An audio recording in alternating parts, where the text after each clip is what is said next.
All right, let's dive right into this explainer. If you've spent any time online recently, you've probably noticed a massive shift. We've somehow gone from 30-second clips of cats playing keyboards to sitting down for highly produced, cinematic deep dives created by independent researchers.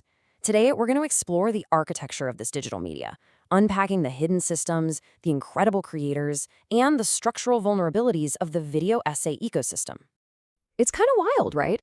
A total paradox. How did platforms built for quick, viral laughs suddenly become the home for feature-length documentaries that rival traditional television networks?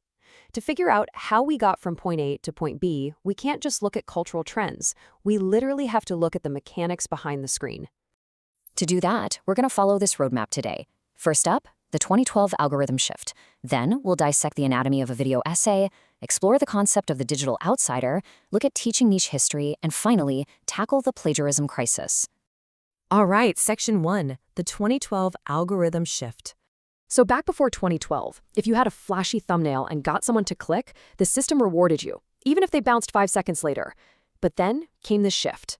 The platform completely changed what creators were incentivized to make by shifting the reward system to cumulative watch time and long-term user retention. Basically, the longer someone stayed watching your content, the more the platform pushed it. Literally overnight, the whole ecosystem favored depth over brevity. And this meant creators suddenly had to optimize what researchers call the retention integral. You couldn't just throw a thesis at the wall anymore. You needed structural pacing, investigative suspense, and some seriously compelling visual data to keep viewers hooked.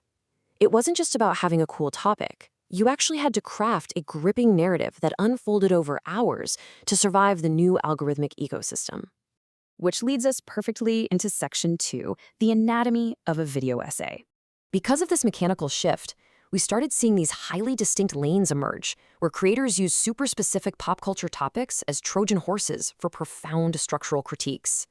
Take Jenny Nicholson, doing a 3-hour deep dive on media and fandom just by looking at the Vampire Diaries. Or Dan Olson at Folding Ideas. He starts off investigating flat earthers, and boom, next thing you know, he's tracing how algorithmic echo chambers fuel political radicalization. These absolutely aren't just reviews, they're hard-hitting cultural investigations. I mean, it's incredible how a breakdown about waiting in line at Disney can turn into a vaguely terrifying analysis of human behavior. Kevin Perjurer, the guy behind Defunctland, spent nearly 2 hours dissecting the Disney FastPass system. What kicks off as this nostalgic trip about a theme park mechanic brilliantly morphs into a full-blown masterclass on queuing theory and capitalist optimization. It's the perfect example of hooking an audience with a familiar concept and then delivering a deep systemic analysis. And just look at this number, 5 hours, 34 minutes, and 58 seconds. That is the runtime for just part 1 of Quentin Review's exhaustive dissection of a Nickelodeon sitcom. He literally goes episode by episode to break down network failures and the psychological dangers of child stardom. It just goes to show there's absolutely no topic too niche if you can make the context compelling enough. Moving on to Section 3, the digital outsider. What's fascinating here is how this digital space lets marginalized voices completely bypass traditional gatekeepers. In a media landscape that's usually dominated by sterile corporate branding, the video essay actually thrives on genuine, unpolished human vulnerability. Like podcasters John Vlasmis and Carmen Murray point out in their work, this format explicitly challenges corporate conformity. It puts the focus squarely on reclaiming the raw, authentic outsider experience. You get creators like Frederick Knudsen stepping in as digital anthropologists. In his series Down the Rabbit Hole, he objectively catalogs these deeply vulnerable stories without ever resorting to cheap mockery. Instead of jumping on the internet harassment bandwagon, his work documents the toxic feedback loops between creators like live streamer Geordie Jordan and massive troll networks. It's a surprisingly compassionate look at the psychological toll of digital fame. And this perfectly illustrates the raw reality of the digital outsider.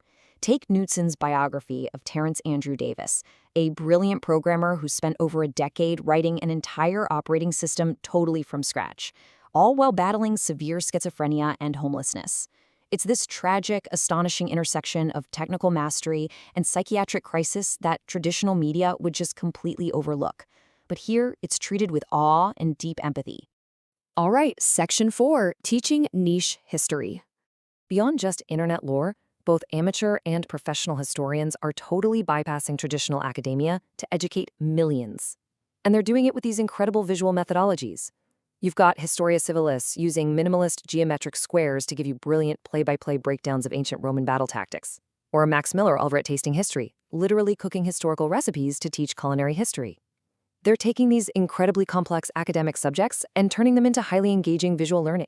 A prime example of this is Paul Cooper's Fall of Civilizations. Take his deep dive into the systemic collapse of the Inca. He doesn't just, read off a timeline. He pulls out cinema-grade visual production, atmospheric soundtracks, and dramatic readings of primary sources to drop you right into the ruins and the final days of the Incan Empire.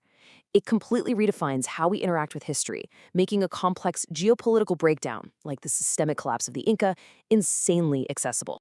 But it's not all perfect. Let's look at Section 5, the plagiarism crisis. Because these massive documentaries take months to make, creators face severe burnout trying to keep up with algorithmic upload demands. Toss in totally unpredictable programmatic ad revenues and automated copyright bots striking down fair use educational critiques, and you've got a seriously volatile environment. But the biggest, most alarming vulnerability? The total lack of institutional review on open platforms, which has cracked the door wide open for blatant intellectual property theft. Just take a look at this timeline. It maps out the life cycle of a modern digital scandal perfectly. In 2020, this wildly popular video called Man in Cave dropped, but it turned out the script was basically lifted verbatim from a Mental Floss article by journalist Lucas Riley without a shred of credit.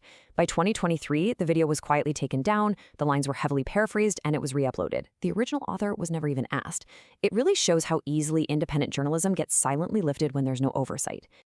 And this exposes the ultimate vulnerability of these platforms. Without traditional editorial review, the community basically has to act as its own immune system. In late 2023, creator H. Bomberguy dropped a massive, nearly 4-hour exposé called Plagiarism and YouTube. He meticulously proved how several major channels were systematically stealing written work from smaller queer historians and journalists.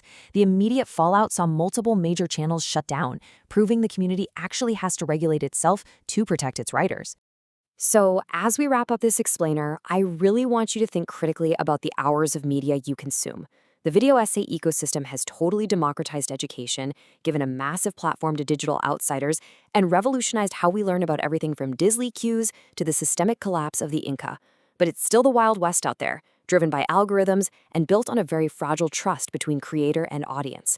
So the next time you settle in for a 4-hour deep dive, ask yourself, as algorithms continue to shape our education, whose research are you actually watching?